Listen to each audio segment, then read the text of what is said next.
DraftScience video on the subject of physics. Yeah. Anyway, still on light and diffraction.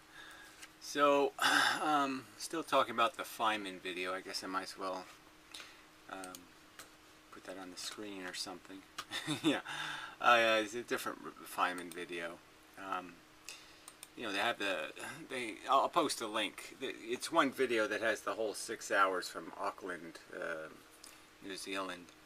You know, which is the first 3 or 4 of those segments were pretty good. The last one is kind of a waste of time, where he just went on about gluons and pooons and shuons and nuons, and you know, it's all whatever. Okay, fine, but you know, it's not much value in that. Anyway, curious that comments are disabled on this video. Anyway, it's just nice to have it all in one big pile. So that's all I'm saying. So this is starting the second. You did 4 lectures, I think. You know, hour-long kind of things. And it comes out to 6 hours. I don't know exactly how that works, but whatever. It doesn't really matter. Maybe there's 5. Maybe there's 6 lectures. Okay. Point is, I've seen them many times. A couple of, you know, some of them more than once. But you keep looking for things, you know, and you start understanding some of this, and so you start to see where he's going, and you start to see why he's going there, and so you start to understand some of this stuff. So anyway, if this is for people who are familiar with some of this stuff, I suppose. I'm going to get to apertures soon. That's what I want to talk about, and it's just very interesting, this whole subject of, as you make an opening smaller, what it does to what happens when light interacts, and the proportions that happens in, and all this kind of stuff. But there's a part in this video, this lecture, okay, where Feynman is explaining his, you know, put the 2 vectors head to tail, get the radius of your probability circle. So he's reducing a sine wave of a regular pattern into a clock, which, you know, a pattern's a pattern, right? So it makes sense. As I've stated in the other video, you know, in a way, a sine wave is what a round thing would produce if you put a piston on it. You know, it'll produce. Circles can be turned into up and down correlated things. There's so many words that are just so interesting. You know, Collimated light.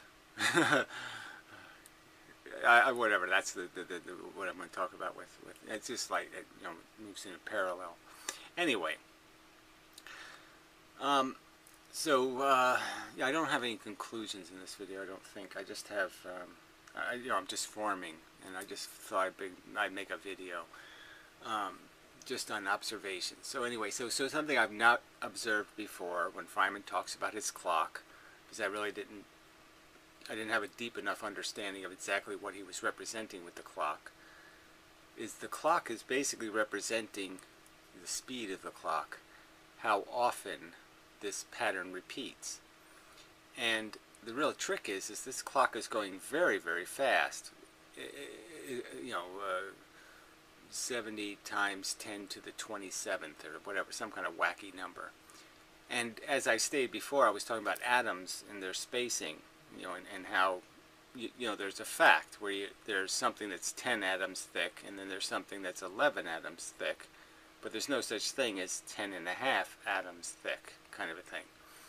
And that's sort of what this probability thing is representing, is what happens when you start having that half of an atom distance. Or the, you know, this is what's creating this probability, is whether you're hitting atoms that are, you could say, comfortable versus uncomfortable, and that atoms get uncomfortable when you attempt to stretch them, or something. I mean, there's probably a word to use for an atom that's in its regular state versus this irregular state, versus back to its regular state versus irregular, as it as things get thicker, there's this change that takes place in structure. Anyway, I don't know if I want to get too into that, but it's obviously critical to the creation of this probability. So Feynman's basically saying, look, this is the way it is. It is by chance, and he's basically arguing that the probability is something hastemic that's not a physical thing, that it's some sort of thing where everything is all the same. Like you could make the universe exactly the same and it wouldn't come out the same way. So he's arguing that it's not like rolling dice, where you understand that the dice bounce off of surfaces that we can't calculate all the interactions, and that's why we can't predict how the dice turn out. But we understand that it's inevitable, that the physical surfaces created the result. Feynman's basically arguing here, back in 1979 anyway, that it's not physical, that it's some sort of thing happening inside the photon, that it decides, the decision is made to do this probabilistic thing based on this wave radar that it sends out to find out the right answer. I mean, I know that I'm paraphrasing, but it's a way to paraphrase it, right? So you just use one of their silly interpretations, like Copenhagen. It's basically wave radar. So the photon has wave radar. It sends out its wave radar, finds out the right answer, and then goes there. Which sounds preposterous, because it is preposterous. So anyway, my fundamental argument with Feynman here is that he's doing that. He's conceding to this intrinsic, chancy, indecisive universe, this non-deterministic universe, because he can't understand the mechanics, because he doesn't have an explanation of how it's doing it, because all the things he tried, all the puzzle solutions he tried didn't work, and therefore there is no solution. And that's the real irritating thing about what Feynman's doing here, is that he's saying, look, I've tried to figure it out and I can't do it, and Einstein can't do it, so therefore it can't be done. And that was that was such a critical, instead of just saying, look, we're still too stupid to figure this one out, he wouldn't concede that there's a structural thing that's happening, the missing variable, and yeah, we're just missing it. We're not seeing what's changing, and that change is what's changing the probability. Something changes in the mechanism, and that decides whether a photon is going to be reflected or not. Is that something changes. Anyway, so instead of saying, look, there's a mechanical solution, I just don't know it, he was arguing there is no mechanical solution. It's probably Hi, I'm Debbie. Fuck you. The world should hunt you down and kill you, Debbie. I'll be back. GoDaddy calling to find out if I want to spam the Google index or something, or create some fake ads, or do some content stealing, or hide my domain name information in the WHOIS database if I don't, maybe I want to pay some money to have my name hidden. Dishonestly, fundamentally, the whole function of the internet was basically to be accountable. So yeah, let's pay not to be accountable. Cool. What? Anyway.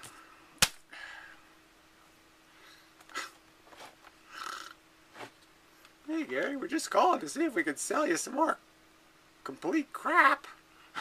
Yeah. We make our money on the crap. We don't make any money hosting websites. I mean, that's just, that's no money in that. We make money by, selling ads and shit like everybody else. Fuck. Anyway. Where was I? Not exactly sure, so I guess I'm going to have to make it up. Okay. So, light. and this clock speed thing. So the point I was trying to get to is this clock is going the speed of the size of an atom. It really is a tiny, tiny, tiny amount of space. So this difference in reflectivity, going from 16% to 0, and it cycles. The sine wave curve, 16 at the peak, 0 at the base. Okay, and it does that sine wave of incidence, of probabilistic incidence.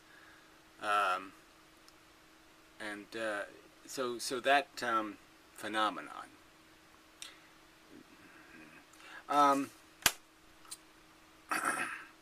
happens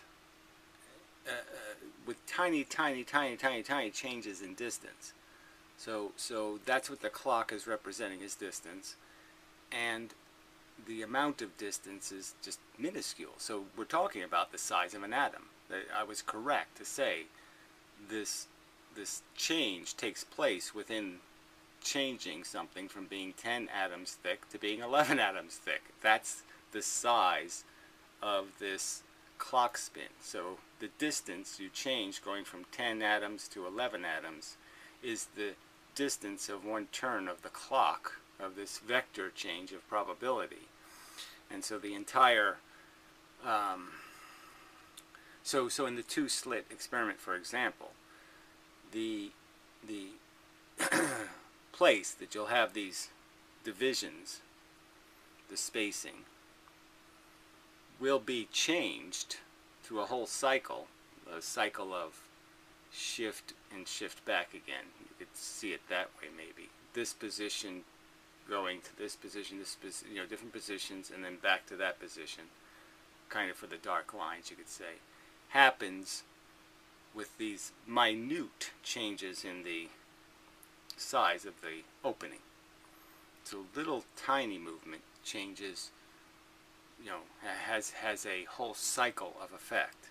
So that's why, when you look at these double slit experiments, you see a lot of that when you vibrated it all or changing it. Just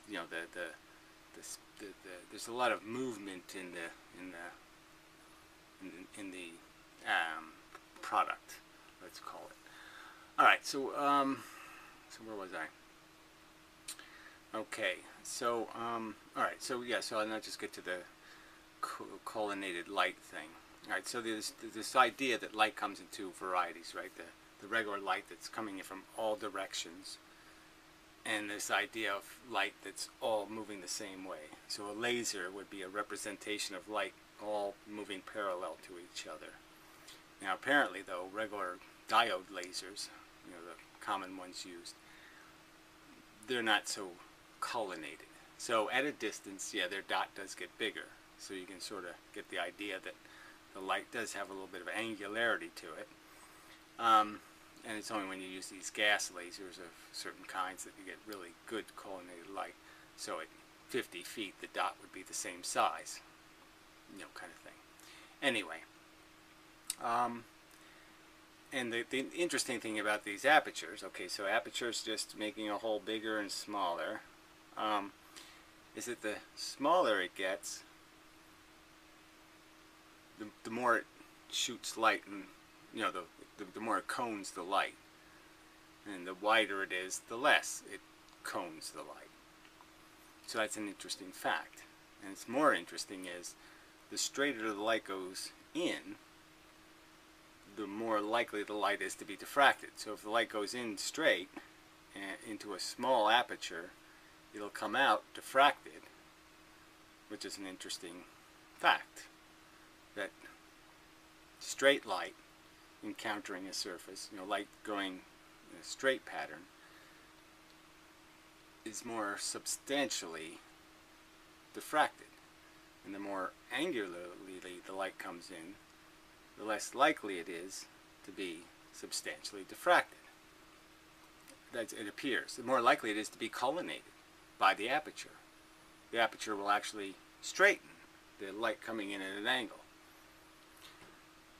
So, I don't know if I can really draw that. Let's give it a shot.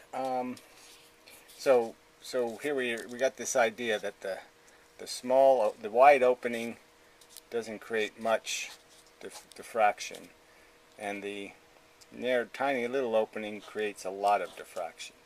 Now, this could just be representing that there's plenty of diffraction here, but you'll never see it, okay, because it's a small percentage of the overall light is going against the surfaces. So the wider the aperture, the lower percentage of light, right? So the percentage of the light hitting the surface is much smaller overall. So it's totally drowned out. And the smaller the aperture, the higher so the percentage is way down here, and the percentage of light hitting or going near the aperture is really high. So you have a high percentage of the light goes near the surface when it's small, and a low percentage when it's big. So that's one fact. The other fact is that it seems the straighter the light is coming in, the more likely it is to diffract, which is curious. I mean, this is one I'm not quite sure of, but I mean, that's what it appears to be as a fact. I guess that's why lasers are very good at creating this diffraction pattern, because they have more of this collimated light, which means there's more straight light hitting these surfaces, going right next to these surfaces. So as I'm thinking about it, okay, obviously the point I'm making is that let's say this is the surface of the open slit, right? Well, so we're making it big. What we really need to do is make it huge. And then we would understand that there's a bunch of atoms here with electrons, little electrons buzzing around. And that is what the light is interacting with, is this when it's interacting with a surface, it's interacting with a field of electrons. And the key point is this corner, right? So you could argue that this is the key place in here might be this corner, where this electron in the corner might be the furthest out electron, and so it might be the one that's doing this diffracting in some way. You could also argue that there is literally a field created around a charge, that these things are automatic. Everything's charged some way or another. Everything's got a charge. It's just either positive or negative, but everything has a charge that's always vibrating.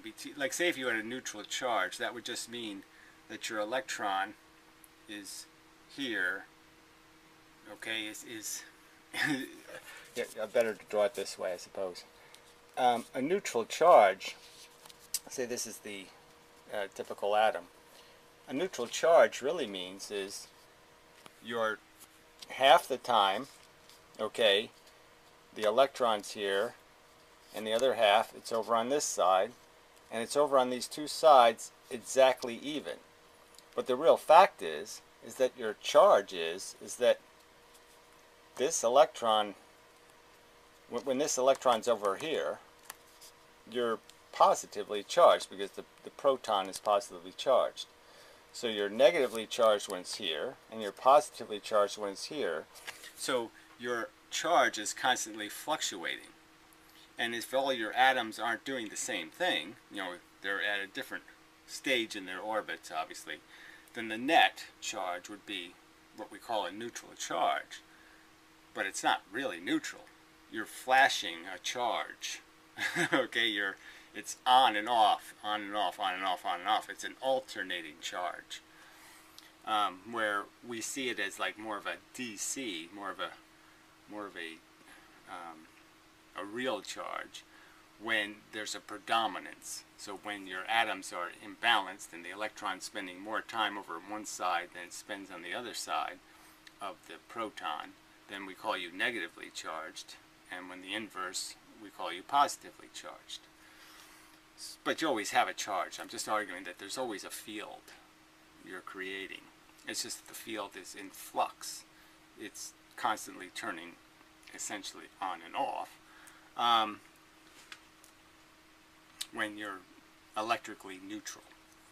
I mean, even when you're not electrically neutral, it's fluctuating. But anyway, that doesn't really matter. to some extent. Okay. So where do I want to go? So anyway, so it just seems like this is the key. I think there's probably this corner is where the action is. This corner is where decisions are being made when it comes to light. But it certainly could be that this, reflective index has something to do with it in terms of reflecting off of the interior of the material. Could also have something to do with it. I don't know. It gets into complex questions because you start talking about now how thick the material is of the slit, which can be very thin, like just a film of carbon. But we're also talking about very thin slits sometimes too. But this certainly would change what angle would be possible. And these angles clearly aren't angle of incidence equals angle of reflection. That certainly isn't happening to create the typical diffraction of an aperture. So what's happening is the aperture, this picture is a good representation. I mean, the light goes in with this tiny little opening, whatever light hits it from whatever angles. But see, that's part of the trick here, is that they use an aperture in the two-slit experiment. So the two-slit experiment is done with an aperture here. So the light is coned at the two slits. And by being coned, that means that it has already built into it, this pattern of on and off is already built in. And who knows what that's doing to this pattern, that gets projected through these two slits that are also coning the light, essentially. And so now you're doubled up on your diffraction that you already created back here. So it's now double diffracted light, which I've talked about that before too. So anyway, so the key thing is the understanding that the probability is a reflection of something happening at a very small level. Very tiny changes reinitiate the cycle. So there's in the diffraction pattern, you probably have tiny little marks inside of each one of the marks. It's almost like a fractal. So like your bands of light probably have subdivisions that are also, and then subdivisions and then subdivisions. But I don't even want to get into that. I don't know whether that's been illustrated or not. It's hard to tell. Like when you see the experiment done where they vary things, I need to slow them down or do something to try to see what is actually happening when things change. And you would think that physicists would be pretty obsessed with visualizing that. It's just kind of funny that they've taken things like a bullet breaking a light bulb and they've used strobes and all this work to try to get frozen pictures of those things, and they haven't thought to do the same thing with their light experiments where that's what you really need, is to slow this down, make tiny changes and see how everything changes. But anyway, so that's just another comment. I'm just surprised physicists aren't more interested in dissecting the mechanics of apertures, in the fact that they're doing something really quite bizarre, and you'd think they would want to account for why it's doing it. Alright, so do I have anything to add? So like I said, this is just where I am. I'm just at the key thing I got was, okay, Feynman right here in this video. I mean, I could go back to like here and play the part, but he basically just concedes the clock's going around really fast, and he used a number like 70 times 10 to the minus 12th, or I mean the 12th or something. I mean, hugely big number to represent how many times a second this clock is spinning. And so that was a real giveaway that we're talking about changes, tiny changes that represent the entire cycle of probability. And so that these changes are happening on a very minute scale, atomic style changes. I guess I should also point out, like when he was talking about how there's no explanation for this, he was using some kind of explanations. He was saying, well, what if there's spots on the glass and that decides whether it reflects, 4% or, it reflects or it doesn't reflect. Tiny little spots we can't see or something. And then he was talking about light itself being a football, and that it hits the surface a different way. So when it hits on the point, it reflects. When it hits on its side, it doesn't, and that accounts for the 1 in 25 times that it bounces off, is because that's the time it hit on the point. Here's a clear analogy would be, well, if you took it, he says that won't work because obviously they take the light that went through, it should be on point, but it doesn't reflect off the next surface, so obviously it's not on point. Obviously the light isn't the thing that was doing the reflecting. But I'm just saying the thing that he obviously missed is just to say, well, what if the atoms have a shape? And depending on what shape the atom is that the photon hits, decides whether it reflects or it doesn't reflect. I don't think you're going to be able to eliminate that as being the possibility that as you change the thickness of the glass, you change the shape of the atoms on the surface. That sounds reasonable. But see, he just gave up and said, no, we're stopping here at trying to explain it. And that was wasn't very scientific of him, I guess.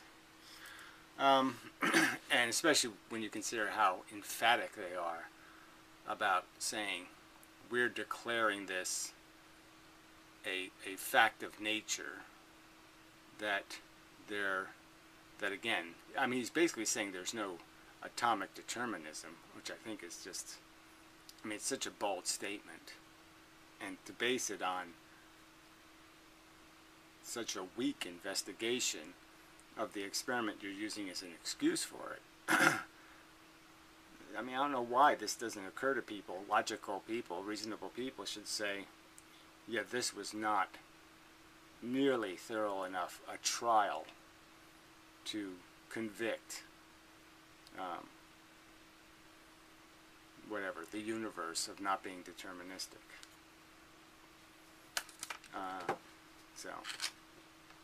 So anyway, some work needs to be done. So I just want to get back to this orbit thing real quick while we're talking about atoms. So another key thing, and Hathaway doesn't quite get this, I don't think,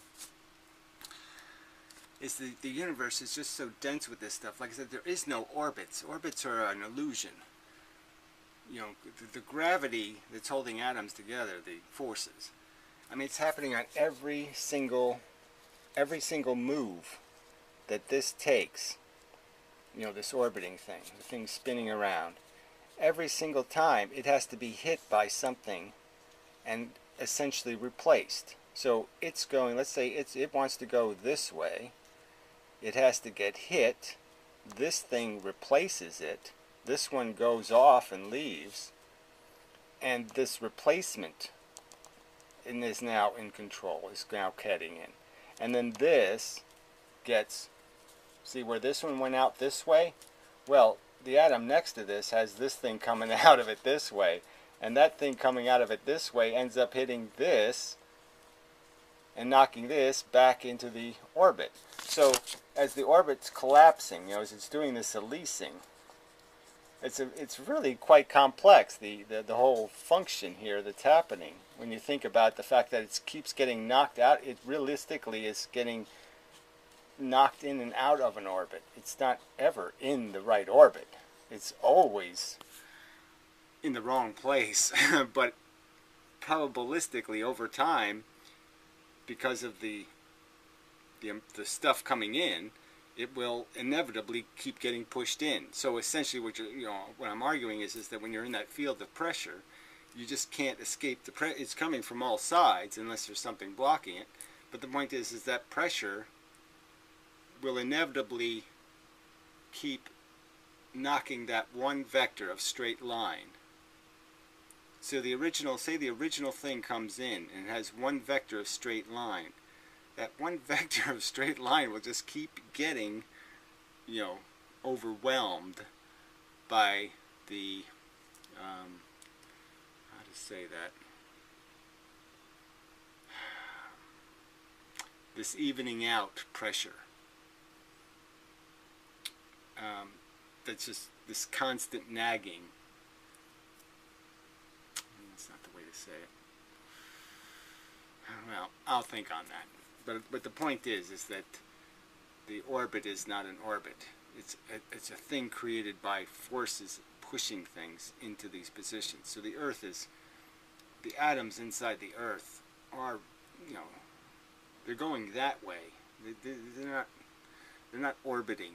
They're just being, and then they're being knocked into the orbit by the universe's pressure, the blocking pressure created by the sun. All right, well, that's enough for that, for now. Yeah. So I have to do some work on this aperture thing.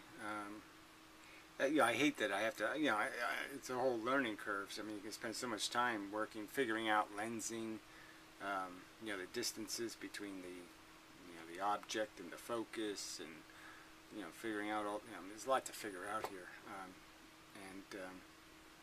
very curious. But it's kind of, focus is a good idea, the way to look at it. See, like the lenses of a microscope, you can see that the last couple of lenses are basically just taking the big crooked image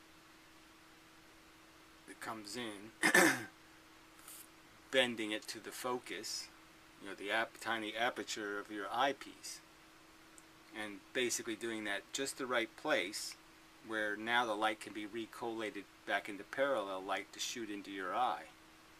You know, so it's crooked light, parallel light, crooked light, parallel light. I mean, that's what all this lensing is doing, is it's making light that's parallel, then unparalleled, then parallel, then unparalleled, going through all these lenses in a way just to end up taking something there and bringing it here, enlarged. You know, well, anyway, you spend a lot of time becoming an expert on just that function alone, just that, the idea of what's happening each time light is interfered with by material. Yeah, it really is interesting. Anyway, till next time. Touch.